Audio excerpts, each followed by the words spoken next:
qu'on pouvait s'échanger culturellement, et en particulier des conseils de lecture, car c'est un grand lecteur, et on a parlé de sciences, et on a parlé de maths, car c'est un gars qui a une formation scientifique et mathématique développée, et qui a fait ses études, qui aurait dû être un scientifique de carrière, finalement s'est retrouvé à développer l'informatique au service de la démocratie. Et on a échangé des réflexions, non pas en se parlant d'équations et de résolutions, ça c'est un fantasme des réalisateurs hollywoodiens, que quand deux matheux se retrouvent, ils résolvent des équations, vous dites non. Vous trouvez ça dans Good Will Hunting, qui est un film complètement catastrophique du point de vue du réalisme mathématique. Vous trouvez ça dans ce film de Hitchcock, je ne sais plus, le rideau déchiré ou quelque chose comme ça. Mais c'est du pipeau complet. Quand on se rencontre entre matheux, on fait comme tous les humains du monde, on se raconte des histoires. On se raconte des histoires sur des personnes qui ont été importantes dans cette culture ou qu'on connaît, sur des choses qui nous ont fait vibrer, sur des surprises. Ah, machin a démontré quelque chose, ça alors c'est incroyable, j'aurais pas cru à cause de ceci et de cela. Et donc on a parlé de démonstration, on a parlé de quelques grands héros, il m'a recommandé tel bouquin avec des écrits de Turing, je lui ai recommandé tel bouquin, etc., etc. Et on a parlé aussi de démonstration. Et il m'a dit quelque chose qui résonne très bien avec la commande que m'a passé François. Il m'a dit, à un moment, le moment le plus dur où j'ai cru devenir fou, les maths m'ont sauvé. J'étais enfermé à l'isolement complet. Un bel marche, c'est 23 heures sur 24 à l'isolement complet. J'avais juste droit à une vague heure de promenade. Et il était enfermé. Il n'avait pas le droit au début, il n'avait pas le droit d'avoir des livres. Après, ils ont relâché ça. Mais au début, il n'avait même pas le droit aux livres. Il était enfermé avec un co-détenu qui était un serial killer, psychopathe, et par principe ne voulait pas lui adresser la parole, ce qu'on peut comprendre. Imaginez-vous, 23 heures sur 24, vous êtes dans la cellule de quelqu'un à qui vous ne voulez pas parler et vous n'avez rien à faire, de quoi devenir fou. Et à ce moment, il m'a dit, j'ai voulu reprendre des démonstrations mathématiques dans ma tête. Je me suis demandé, quelles sont les démonstrations intéressantes et si simples qu'on puisse travailler dessus sans papier, sans crayon, sans documentation. Et même s'est dit, et il m'a formé le projet de travailler sur des démonstrations qui soient à la fois intéressantes et extrêmement élémentaires. Et j'ai trouvé ça juste admirable. Et vous voyez ici à travers ça que mathématiques, c'est pas juste un corpus de faits et de vérités obtenues. C'est aussi toute une culture avec des personnalités, des problèmes à résoudre, des idées qui se passent de personne en personne, des trajectoires humaines et un art avec ses styles et avec sa passion, et dans lequel le simple fait de pratiquer la discipline, en particulier construire des raisonnements, est quelque chose dans quoi on va se retrouver à éprouver du plaisir. J'ai employé le mot jouir tout à l'heure. Le grand mathématicien André Weil, au début du XXe siècle, au milieu du XXe siècle, justement dans un texte, comparait sans vergogne, avec un peu de malice, le plaisir de la recherche mathématique au plaisir sexuel, tout en ajoutant que le plaisir d'avoir trouvé la bonne démonstration durait plus longtemps. Et on va essayer là, dans le petit temps imparti, de vous donner pour les non-spécialistes, les spécialistes qui retrouveront leurs petits, les autres, on va essayer aussi de donner quelques indications. Mais d'abord aussi, et ça nous servira pour la suite de la discussion sur la poésie, quelques éléments à l'appui de quelque chose qu'il faut rappeler. La mathématique, c'est une science parmi d'autres, mais une science très particulière. Une science avec des standards de rigueur extraordinaires, mais aussi une science avec des possibilités d'imagination extraordinaires parce qu'elle n'est pas contrainte par le réel. Elle s'inspire du réel, mais elle peut s'en dégager. Et une science qui a été indispensable à bien des reprises dans notre histoire pour progresser, pas seulement techniquement, pas seulement quantitativement, mais pour changer notre vision du monde. Par exemple, quand Ératosthène, il y a 2000 ans, à une époque où les Grecs étaient loin, très loin d'avoir exploré l'ensemble de la Terre, a pu calculer la taille de la Terre. Il avait un petit modèle de la Terre comme sphère, il avait un raisonnement sur les angles et les distances, et un rapport dans lequel il pouvait travailler sur les angles tels que font l'ombre d'un bâton quand on plante sur le sol, et à partir de quelques ingrédients accessibles à son époque, il a pu obtenir une mesure de la Terre de l'ordre de 40 000 km. Et sans mathématiques, bien sûr, c'était impossible. Mathématiques, quelque chose qui vous permet de penser ce qui est au-delà de l'intuition. Autre exemple, qui est célèbre alors il y a une petite animation magnifique à côté qui a été montée par Amar, en tout cas animée par un Mars, sur laquelle vous pouvez voir les taches solaires et des spectrales et tout ça. Étape majeure dans l'histoire de l'astronomie, c'est la découverte de Neptune.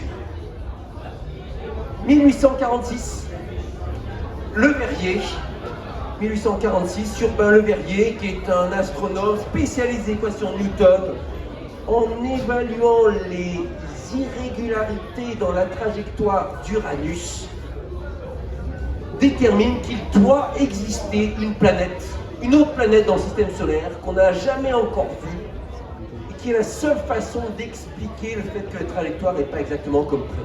On l'a trouvé après cette planète. Et ça a été l'un des grands triomphes de l'exploration du système solaire.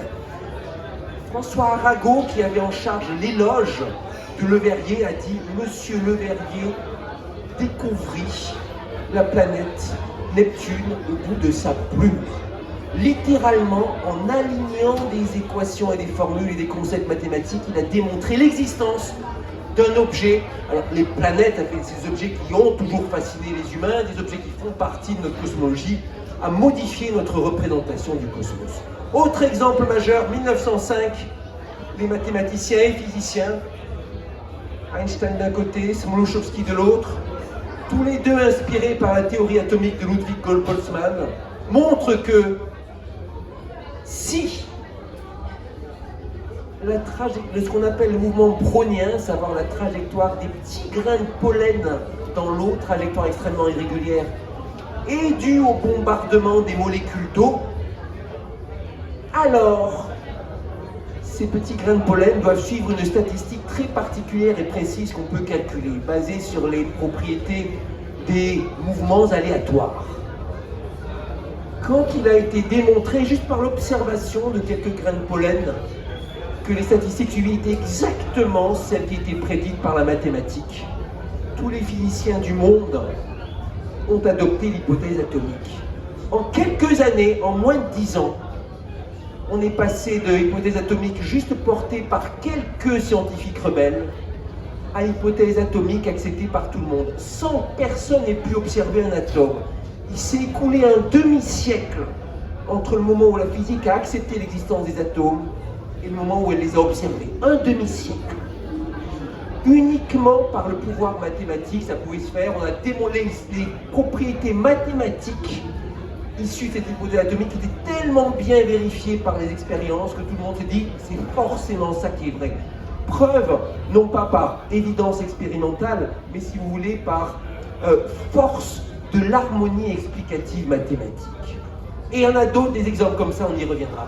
Donc mathématiques, une façon d'explorer le monde qui permet bien des fois d'aller bien au-delà de l'intuition. Alors, mathématiques, c'est à la fois des personnes, des idées, des problèmes. Mais le cœur du travail d'un mathématicien, c'est construire des démonstrations.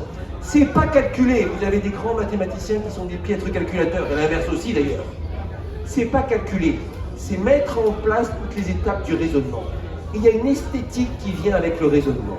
Et Aristote lui-même parlait des 3 attributs de la beauté que sont la précision, l'ordre et la commensurabilité. Commensurabilité, c'est quand des concepts viennent s'accrocher les uns aux autres, quand des grandeurs se comparent les unes aux autres. Précision, ordre, commensurabilité, les 3 attributs de la beauté selon Aristote, qui sont aussi bien sûr 3 attributs de la mathématique. Et Aristote continue son texte en disant c'est bien pour cela que la mathématique est la plus belle des formes de raisonnement. Ce n'était pas un mathématicien qui disait ça, c'est un philosophe, peut-être l'un des plus célèbres de toute l'histoire à coup sûr. Et derrière ces 3 propriétés, une bonne démonstration, une bonne preuve, c'est quelque chose qui ordonne, c'est quelque chose qui calcule avec précision, et c'est quelque chose où il y a des éléments qui se répondent, qui sont commensurables les uns avec les autres. Et évidemment, c'est notre boulot de mathématicien, quand on est professionnel, que de les chercher. Et parfois, c'est sur une démonstration qui s'étale sur 200 pages. Ça m'est arrivé. Mon métier de mathématicien, caricaturé, schématisé en quelques minutes, en classe de 4e, j'ai appris de mon prof, parce que mes parents n'avaient pas le niveau suffisant en mathématiques pour m'apprendre ça, de mon prof de 4e et au collège public, c'est important de le préciser, qu'on pouvait enchaîner des arguments de façon logique pour aboutir à un résultat. En 4e, c'était des petites démonstrations de 10 lignes. Les travaux qui m'ont valu la médaille Fields, c'était des grosses démonstrations de 200 pages. Mais chaque année, mon boulot, ça a été d'apprendre à faire des démonstrations qui soient plus complexes et mieux articulées. Alors, on va, si vous voulez bien, faire ensemble quelques mini-démonstrations. Et le message, il n'y a pas besoin d'être un scientifique chevronné, décoré, pour ressentir ce petit frisson d'émotion devant la beauté d'une démonstration. Alors, on va commencer par la première démonstration que je partage avec vous. Certains d'entre vous la connaissent, d'autres pas.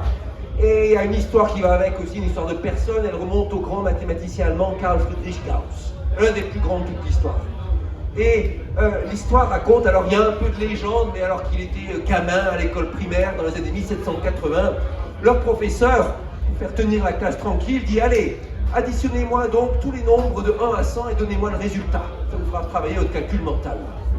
1, plus 2, plus 3, plus 4, plus 5, etc. jusqu'à 100. Waouh! Et le petit Carl Friedrich, dès que la question a été posée, quelques minutes après, juste après dans la foulée, vient déposer son ardoise, où il avait écrit à la craie le résultat. Alors que tous ses petits copains étaient encore en train d'additionner 3 plus 4, 1 plus 2 égale 3, 3 plus 3 égale 6, 6 plus 4 égale 10, etc., etc. Comment il a fait? Évidemment, il n'a pas additionné les 100 nombres comme ça dans sa tête. Il a raisonné avec un peu de formule, avec un peu d'abstraction, et on va retrouver son raisonnement. Et alors, on va faire autant que possible en visualisation, mais d'abord, ici je vais les écrire. Imaginez dans votre tête, ou regardez sur le tableau, tous les nombres. 1, 2, 3, 4, 5, 6, 7, etc. Je ne vais pas tous les écrire, mais mettons comme ça, 1, 2, 3, etc. jusqu'à 99 et 100. Mon boulot, c'est d'additionner tout ça. Vous imaginez que c'est long et qu'il y a l'occasion de se tromper. Mais imaginez maintenant que, au lieu de les ranger par ordre croissant, je les range par ordre décroissant. Je commence à 100, puis 99, puis 98, etc., jusqu'à 2 et 1. C'est la même somme, on est d'accord, que je les arrange en somme dans l'ordre croissant ou décroissant, ça ne change rien. Si j'additionne tout ça et tout ça, ça va faire 2 fois le résultat recherché, puisque chaque nombre apparaît 2 fois. Mais maintenant, ici, j'ai tout un tableau géométrique, si je puis dire, de nombres 2 lignes, et je les ai alignés. Qu'est-ce qui se passe si j'additionne le premier de la première ligne avec le premier de la seconde ligne? Le petit jeune ici, il connaît la réponse. Oui, 101, bravo, on l'applaudit. Et puis si j'additionne 2 avec 99, j'obtiens... Et si j'additionne 3 avec 98, j'obtiens... Bon, etc., etc. Et à la fin, eh ben 101. Combien de fois est apparu 101? 100 fois. Donc en tout, pour faire la multiplication par 100, j'ajoute 2 zéros, on apprend ça à l'école primaire. Est-ce que c'est le résultat que je veux? Pas loin, il faut encore faire un petit truc. Il faut diviser par 2, puisque je l'ai compté chacun 2 fois. Divisé par 2, et ben voilà. La moitié de 10 100, c'est 5050. Vous voyez, on a additionné comme ça, en écrivant quelques lignes sur le tableau, tous les nombres de 1 à 100, et on n'a pas eu d'effort. Et en plus, on a eu la beauté de la surprise du raisonnement. Et quand on se dit on va les écrire dans le sens renversé, on dit bah, ça ne nous arrange à rien, c'est la même chose. Ah si, finalement, bien des choses comme ça en mathématiques. La bonne preuve, c'est la preuve dans laquelle on met ceci, on met cela, ça semble n'avoir pas de rapport, et d'un coup, ah, la combinaison des deux, ça vous arrange toute l'affaire. Autre chose que vous remarquerez, c'est que le résultat qui est obtenu comme ça, il est certainement bien plus fiable que celui que j'ai obtenu en additionnant tous les nombres de 1 à 100. On l'aurait fait là dans la salle, je suis sûr qu'il y aurait eu plein de résultats différents. Mais ensuite, il est très facilement généralisable. Et pour ça, on va introduire une inconnue. Allez, si je mets pas 100, mais ici je vais jusqu'à n. Où n n'a pas besoin d'être spécifié, c'est un nombre, n'importe lequel. Attention, ça nous semble familier, cette idée de mettre une inconnue pour une quantité, une lettre pour une quantité inconnue. C'est très compliqué du point de vue du concept. C'est arrivé seulement au XVIIe siècle et encore deuxième moitié du XVIIe siècle. Quand vous lisez les articles de génie comme Fermat et Pascal, ils n'ont pas accès à cette notation-là. Ils sont obligés d'utiliser des périphrases, etc. Mais après, suffisamment tôt, ou avec l'habitude de l'informatique, parce qu'une variable à qui on donne un nom pour dire ci ou ça, ça devient beaucoup plus simple. Et je vais les écrire encore en leur décroissant. J'additionne, qu'est-ce que je vais trouver ici? Un autre petit jeune là à côté, oui. N plus 1, merci. N plus 1, N plus 1, etc. N plus 1, combien de fois? N. Plus fort. N. Ils ont tous crié, tenté plus dans les beaux concerts d'hier, ils ont plus de voix. Et ensuite on fait quoi? On divise par 2. Et bien là on va l'appliquer comme ça d'un coup. Tenez, supposez que je vais additionner tous les nombres de 1 à 1 million. Qu'est-ce que j'obtiens? Eh bien, je vais écrire 1 million et 1. Je multiplie par 1 million, j'ajoute 6 zéros. Et je divise par 2. Et j'obtiens quoi? Le 10 ici devient 5. Il y a 3 zéros qui suivent. Le 10 ici devient 5. Et il y a... je ne me suis pas planté quelque part. Si. 1. Non. 6 zéros pour le million. Et pourquoi vous n'avez pas râlé? Donc 6 zéros pour le million. Donc là c'est 5 zéros et 1. Et ici 5 zéros et 0. Voilà. Donc ici. 1, 2, 3. 1, 2, 3, 4. Le 5. 1, 2, 3, 4, 5. Même en tenant compte du fait qu'on a perdu quelques secondes à cause de l'inattention qui manquait un 0, vous voyez le gain de temps par rapport à si on avait dû additionner tous les nombres de 1 à 1 million, un par un. Vous voyez le truc? Ici, vous voyez, c'est pas juste pour faire souffrir les élèves et les gamins qu'on leur fait faire des équations. Alors peut-être qu'il y a une part sadique, on ne sait pas, chez certains enseignants. Mais l'efficacité est extraordinaire ici. La compacité, facile à retenir aussi. Nn plus 1 sur 2, vous l'emportez avec vous. Il y a des formules comme ça qui sont utilisables, réconciliables et ainsi de suite. Et voyez ici comment un peu de concept a transformé un problème en quelque chose de joli, de beau, de simple, d'élégant. Simple et beau.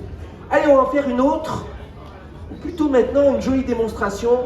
Je vais vous en faire une qui est une démonstration, peut-être le théorème le plus célèbre de tous. C'est quoi le théorème le plus célèbre de tous? Ah c'est bon, ils répondent comme un cœur, tout ça. Pythagore, merci.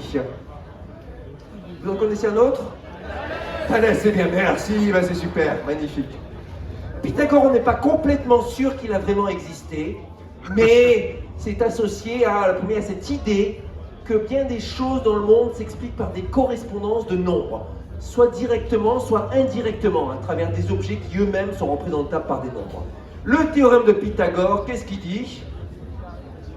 Il y a moins de monde là tout de suite. Oui, j'ai entendu. Alors, il y a un truc qui s'appelle l'hypoténuse, qui est le grand côté dans un triangle rectangle. Et mettons qu'on appelle C le grand côté. Et il y a les deux autres côtés qui sont A et B, A et B.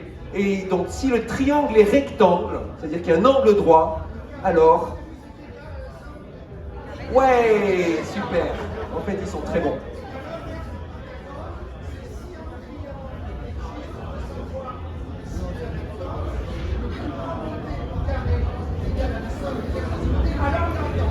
Alors, il a complètement raison. Il y a une... Donc, Pythagore, ça dit que le triangle, si le triangle est rectangle, alors on a ça c'est le théorème de Pythagore. Et la réciproque du théorème de Pythagore, que le camarade vient d'énoncer, c'est cette implication-là. On l'applaudit. Et c'est pas anecdotique du tout. Et même, ça a été utilisé pendant très longtemps, de façon artisanale, par les charpentiers, par les maçons, pour vérifier qu'un angle est bien droit. Vous faites votre angle et tout, vous demandez est-ce qu'il est bien droit? Et bien, si votre mur c'est comme ça, du dessus, vous comptez 4 ici, vous comptez 3 ici. S'il y a 5, alors, comme 3 au carré plus 4 au carré et 5 au carré, c'est que l'angle ici est bien droit. Et s'il n'y a pas 5, c'est que votre angle est foiré. Voilà. Le mur est foiré, donc il faut le reconstruire ou le détruire, etc. Et vous trouviez ça, ce bagage, chez des ouvriers qui n'avaient jamais eu accès à une éducation en bonne et forme, mais qui savaient empiriquement, ça leur avait été transmis par leur maître et tout ça, ce savoir-là. Alors, Le jeune Albert Einstein, c'est du pipeau hein, qu'il était mauvais en maths. Évidemment, quand il s'est occupé de la relativité générale, c'était tellement difficile mathématiquement qu'il en a bavé. Bon. Mais jeune gamin, il était très fort en maths et particulièrement fort en géométrie euclidienne. Il a même écrit quelque part que si quelqu'un, jeune étudiant, jeune lycéen, ne s'enthousiasme pas pour la beauté de la géométrie euclidienne, alors il est perdu pour les sciences. Il exagérait peut-être, mais ça vous montre tout le prix qu'il y a attaché. Et il était très fier, et il le raconte dans sa biographie, d'avoir trouvé une nouvelle démonstration du théorème de Pythagore. Alors, quand les biographes ont lu ça et tout ça, les historiens des sciences ont dit « ouais, il dit pas ce que c'est, peut-être qu'il est un peu vantard comme Gauss, comme les autres, peut-être qu'il a retrouvé l'une des innombrables démonstrations du théorème de Pythagore. » Bon. Et puis on en est resté là, on s'est dit voilà. Et puis un jour, de façon fortuite, quelqu'un, en interrogeant un ancien élève d'Einstein, lequel dit élève descendant, travaillait au Weizmann Institute, a su quelle était la démonstration qu'Einstein avait en tête. Et les gens ont pu constater que effectivement cette démonstration était nouvelle. Et il y a une raison pour laquelle on n'y avait pas pensé, c'est que elle est par certains côtés très élémentaire, mais par d'autres côtés moins élémentaire. Mais on va la faire ensemble, et en tout cas ce qui est sûr, c'est qu'elle est compréhensible au niveau du collège. Alors en avant, on a un triangle rectangle, et on veut démontrer que A carré plus B carré égale C carré. On va juste faire un truc, ici, on va tracer la hauteur, la ligne qui descend ici du sommet A, du sommet C, disons, mettons que ça soit A et B, et qui forme un angle droit ici. Ok? Bon. Regardez cette figure. Combien de triangles vous voyez? 3, merci. Regardons les angles dans ces triangles. Vous voyez l'angle qui est ici? Ici, il y a un angle droit. La somme des angles dans un triangle, c'est 180 degrés. Un angle droit, c'est 90. Si ça, c'est quelque chose, ben ça, c'est le complémentaire à 90. On est d'accord? Donc, si ça, c'est alpha, ça, c'est bêta, avec alpha plus bêta égale 90 degrés. Mais ici, regardez là, ça, c'est un angle droit dans le grand triangle. Ici, il y a l'angle alpha, donc ici, j'ai aussi bêta. Et ici, j'ai aussi alpha. Ou si vous voulez, bêta égale 90 degrés moins alpha. Autrement dit, mes trois triangles, ils sont comment? Ils ont chacun un angle droit. Le petit triangle qui est là, il a cet angle droit. Le triangle qui est là, il a cet angle droit. Et le triangle qui est là, il a cet angle droit. Ils ont chacun un angle alpha et un angle bêta. Mais c'est tous les mêmes en fait, ces trois triangles. C'est les mêmes, pas au sens où ils ont les mêmes longueurs, mais au sens où ils ont les mêmes angles. Les trois angles de ces triangles, même ils ont la même forme si vous voulez. Qu'est-ce qui se passe quand vous prenez un triangle qui a une certaine forme et que vous faites bouger ses longueurs sans modifier les angles? Ça revient à zoomer ou à dézoomer. On ferait ça sur un ordinateur, on ferait le zoom, ou on mettrait un plus sur la loupe, moins. Qu'est-ce que ça revient à faire sur les distances et les aires? Ben, mettons qu'on multiplie les distances par 2, par combien vont être multipliées les surfaces? Par 4.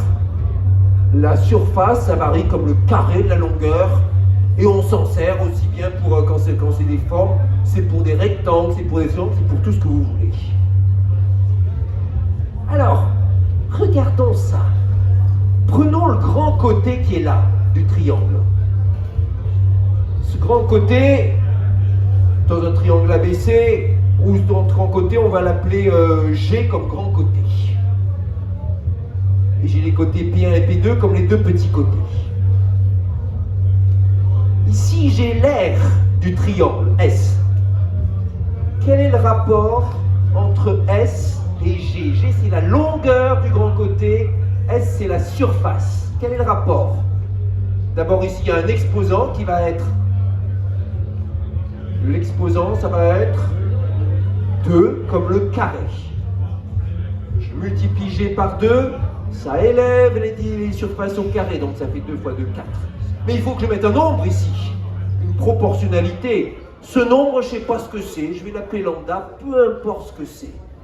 Pour un autre triangle, il sera différent, mais chaque triangle, chaque forme de triangle a son lambda. Pas. Alors maintenant, regardez. Ça vous dit, l'aire d'un triangle rectangle est proportionnelle, parmi tous les triangles rectangles semblables, au carré du grand côté. Maintenant, regardez un peu. On a fini là. Si j'applique cette formule, l'aire du grand triangle est proportionnelle au carré de cette longueur. Donc l'aire du grand triangle, elle est proportionnelle à cette longueur-là, c'est carré. L'aire du premier petit triangle est proportionnelle à cette longueur-là. Le grand côté du petit triangle n'est autre que le petit côté du grand triangle, A carré. Et l'aire de celui-ci est proportionnelle à B carré.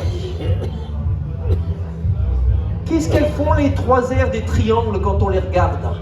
L'aire du grand triangle est égale à la somme des aires des petits triangles. Donc, C carré, ici, est égal à A carré plus B carré. Et voilà Pythagore démontré. Il est beau. Donc le jeune Einstein était très fier de ça, et il y a de quoi. C'est très élémentaire, et en même temps c'est nouveau, et on comprend pourquoi, parce que le concept d'air, même s'il est intuitif, mathématiquement il est subtil. Et on trouve en germe, on peut s'amuser à trouver ici en germe certaines des caractéristiques de son style de mathématiques. De son vivant, on l'appelait mathématicien autant que physicien, c'était les deux à la fois. C'est pas mal, hein? Toi tu découvres, hein, tu la connaissais pas celle-là. Ouais. Allez, je sais pas si quelqu'un la connaissait celle-là dans l'audience. Ici, il y en a un qui la connaissait. Je savais pas qu'elle était d'Einstein. Ah voilà, tu l'as vu passer, elle est parue dans le Mathematical Intelligencer, puis elle est revenue dans les revues de vulgarisation il y a quelques années, quoi, il y a une quinzaine d'années, quelque chose comme ça. Un truc dimensionnel. Ouais. Alors, on passe ensuite donc là, on a parlé de preuves, on a fait sentir un peu ce frisson. La question, c'était ensuite, à quoi ça sert pour l'honnête citoyen, qui n'est pas forcément scientifique, de s'y connaître en mathématiques? En premier, c'est un truc général, avoir des notions d'un champ artistique, quel qu'il soit, que ce soit de la musique, que ce soit de la science telle qu'elle se pratique, c'est quelque chose qui vous fait du bien. Et heureusement que l'humanité ne se résume pas à trouver les solutions les plus efficaces pour résoudre des problèmes. C'est aussi cultiver son émotion et son appréciation de certaines choses qui relèvent des compétences humaines ou qui sont des émerveillements de la nature. À travers la mathématique, il y a bien des choses qui sont fascinantes. D'une part, cet art du raisonnement, vraiment un raisonnement érigé en art. Mathématiques, à coup sûr, c'est pas l'art de calculer, mais l'art de raisonner, en premier abord. On est très fiers de notre raisonnement, mais c'est quelque chose qui est subtil, fragile, et très dur d'étudier soi-même son raisonnement. Les mathématiques, en plus, est basée sur le raisonnement déductif, qui est presque une singularité. Dans la vie de tous les jours, la plupart de nos raisonnements se font par induction ou par indice, on va dire. Induction, c'est vous voyez telle et telle catégorie et vous en déduisez une généralisation. Le petit gamin comprend très bien ce que c'est un chat en voyant 1, 2, 3, 4 chats et en se disant voilà, tous les chats ont ces caractéristiques communes, sans qu'il y ait de démonstration mathématique derrière.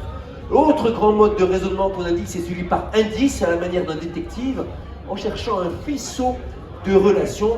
Il y a tel truc, tel truc, tel truc, tel truc. Tout ça, ça donne sa pointe vers quelque chose. Le coupable doit être celui-ci. C'est un raisonnement qui tourne autour de l'objet que vous voulez. C'est pas une généralisation, mais ce troisième raisonnement de la déduction, qui est si, donc, alors, c'est très rare que dans la vie de tous les jours, on ait besoin de l'utiliser. Ce qui rend la mathématique d'autant plus précieuse. Il y a quelques fois dans la vie où ouais, vous avez besoin de vous asseoir et de dire voilà, si je fais ça, il va faire ci, si mon patron fait ça, il va se passer ça, mais mon emploi va peut-être faire ci, etc. Et mathématiques, ça vous initie à ce genre de choses. Des études ont montré, en particulier aux États-Unis, où les cursus, vous pouvez devenir spécialisé bien plus vite qu'en Europe, que le simple fait de garder mathématiques dans son cursus, statistiquement, améliore vos résultats dans toutes les disciplines. Parce que ça vous implante des germes de raisonnement et des tournures de raisonnement qu'on trouve nulle part ailleurs, même si vous ne poursuivez pas très avant.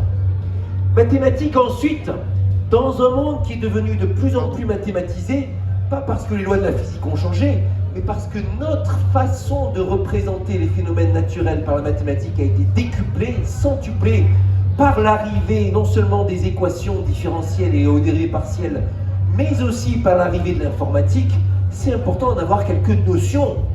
On parlait de plan climat ici il y a quelques instants, c'était impossible de faire un plan climat sans quantité de mathématiques, et déjà, pour ne serait-ce que diagnostiquer le réchauffement climatique.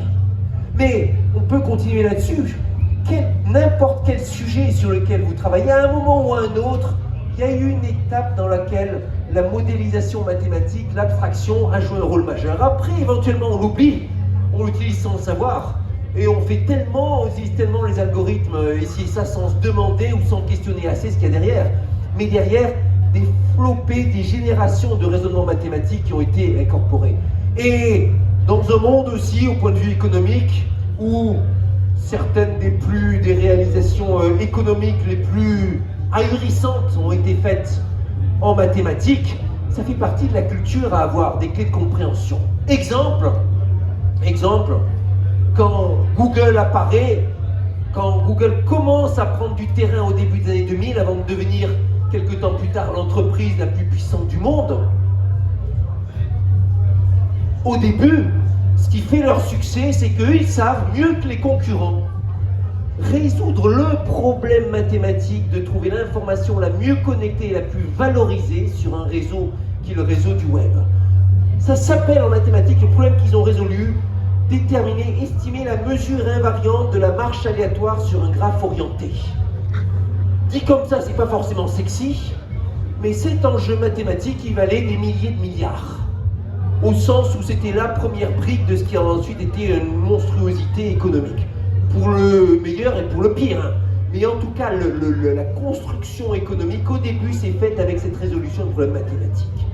Autre exemple qui est dans notre culture, si un certain jour, durant la Seconde Guerre mondiale, le mathématicien britannique Alan Turing, aidé de ses collègues, mais avec un coup de génie qui à ce jour reste encore un peu mystérieux, n'avait pas trouvé la bonne méthode basée sur les probabilités bayésiennes pour craquer l'algorithme secret utilisé par les sous-marins nazis, si à cet instant-là Turing n'avait pas résolu le problème mathématique-là, il est probable que la Seconde Guerre mondiale ne se serait pas arrêtée en 1945.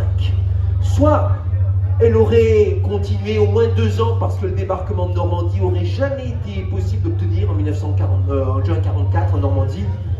Soit, c'est pas exclu, les Américains en seraient arrivés à balancer une bombe atomique sur l'Allemagne nazie. Toute notre histoire de la seconde moitié du XXe siècle en aurait été changée. Et peut-être c'était la première fois qu'un tel poids reposait sur les épaules d'un seul mathématicien. On sait comment il a été récompensé. Le gouvernement britannique l'a persécuté pour homosexualité, indécence manifeste comme on dit. Il a été contraint à la castration chimique pour éviter la prison et a fini par se suicider. Et il faut voir qu'à ce moment, au-delà de ce symbole extraordinaire que représentait Alan Turing, c'était aussi l'héritier d'une extraordinaire tradition de compréhension du raisonnement mathématique et en particulier un héritier de ce moment dans l'histoire début du XXe siècle où il y a un grand chamboulement mathématique, une grande révolution du début du XXe siècle où à la fois on s'interroge sur les fondements logiques de la mathématique et début 1900 avec le paradoxe de Russell, l'ensemble de tous les ensembles qui ne se contiennent pas, qu'est-ce que ça veut dire? On se pose des questions en se demandant finalement, est-ce que tout ce qu'on a écrit est absurde? Et puis on est arrivé aux preuves d'incomplétude de Gödel disant que l'ensemble qu'il y a toujours dans un système mathématique des énoncés qui sont vrais mais impossibles à démontrer, Et dans ce bouillonnement logique arrive aussi le début du développement de l'informatique qui va aboutir à une révolution industrielle et technique. Ça fait partie de la culture.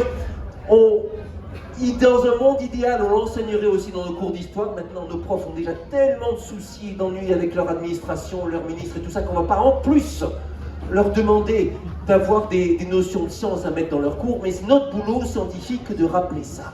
Et donc, ça fait partie du bagage de quiconque s'intéresse à l'histoire de la destinée humaine.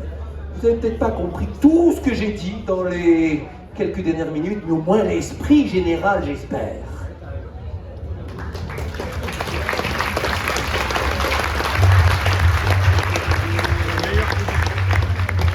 Et la poésie, bien sûr.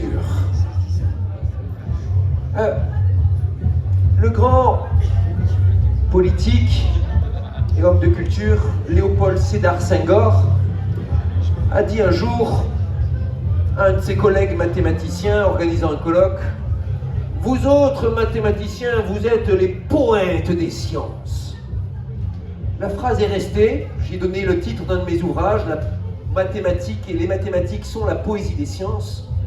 Et il avait complètement raison. Et à plusieurs titres. D'abord, ça paraîtra paradoxal, par les contraintes. Réfléchissez-y. C'est pas un hasard si la poésie est, dans toutes les cultures, le genre le plus contraint par les règles. Des règles rythmiques, des règles de scansion, des règles de nombre de syllabes, des règles d'assonance. Parfois elles sont relâchées, mais toujours on part des règles pour les relâcher ensuite. Ça vient de ce que la poésie, c'est une façon de donner, coder, ritualiser, avec certaines règles internes, le reflet du monde qui est le nôtre, du monde qui nous entoure. Et toujours, cette rigueur va de pair avec l'imagination. Trois qualités fondamentales du mathématicien: imagination, ténacité, rigueur. Quand il s'agit pour les mathématiciens professionnels d'être jugés par leurs pairs, ce sont ces trois qualités qui comptent, mais dans cet ordre. Vous ne gagnerez jamais un prix de mathématiques parce que vous êtes plus rigoureux qu'un autre. Vous le gagnerez parce que vous êtes plus inventif qu'un autre. On dira: waouh, il a pensé à ça alors que personne n'y a jamais pensé. Même, il a résolu un problème auquel personne n'avait jamais pensé et qui s'avère extrêmement intéressant. Et bien sûr, plus il y a de contraintes, plus il faut redoubler d'imagination pour atteindre le but. Mais c'est ça aussi, la rime rare, ça participe au plaisir de la poésie. Et la contrainte, ça permet au poète de déployer tout son art. Et ce mélange de contraintes et de créativité, on le trouve de façon très forte, aussi bien en poésie qu'en mathématiques. Le deuxième parallèle, c'est au niveau de la forme. On sait bien en poésie, et c'est très important, à quel point un mot, le choix du mot va être important. Alors c'est vrai aussi dans la vie de tous les jours, dans le discours politique, mais en poésie c'est érigé en art.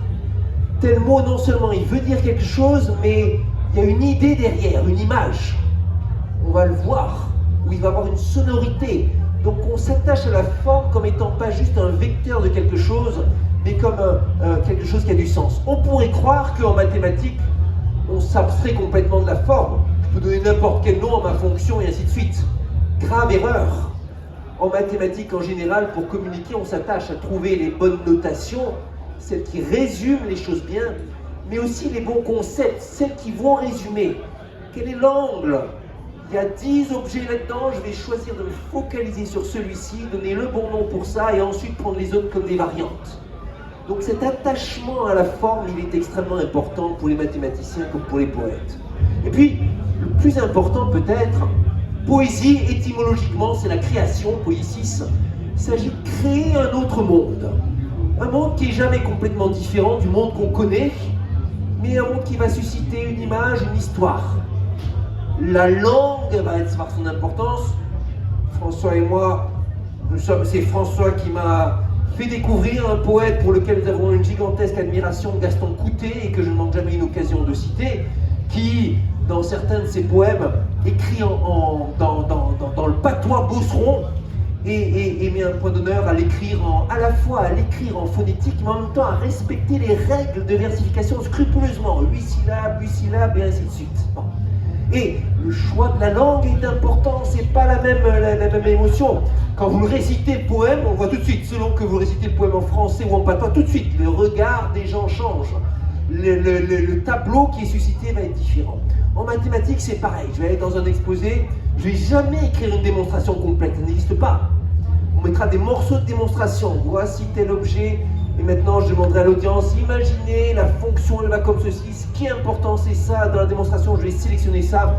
Selon le langage et les tournures que je vais employer, qui relèveront de telle ou telle culture, la démonstration elle aura une saveur différente. Deux mathématiciens différents pourront expliquer la même démonstration différemment.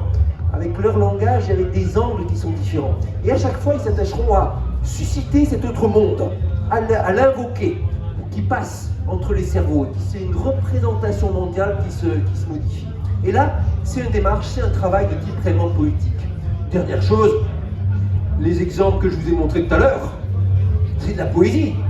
Eratosthène qui vous dit la Terre fait 40 000 km, mais t'es fou, on n'est jamais allé même au-delà de 1000 km, comment tu peux dire ça? Mais je vous le dis, imaginez là, Watteau, Einstein et Smojowski qui vous disent la matière est faite d'atomes, le grand rêve de Boltzmann. On ne les observe pas, peut-être qu'on les observera jamais, et il s'est passé 50 ans pour qu'on puisse les observer, mais regardez, ce monde existe. On pourrait dire, c'est des poètes, ils imaginent plein de choses. Non, il y a le raisonnement mathématique qui vous donne cet accès au monde invisible qu'on croirait d'habitude dévolu aux poètes et aux chamans. Voilà.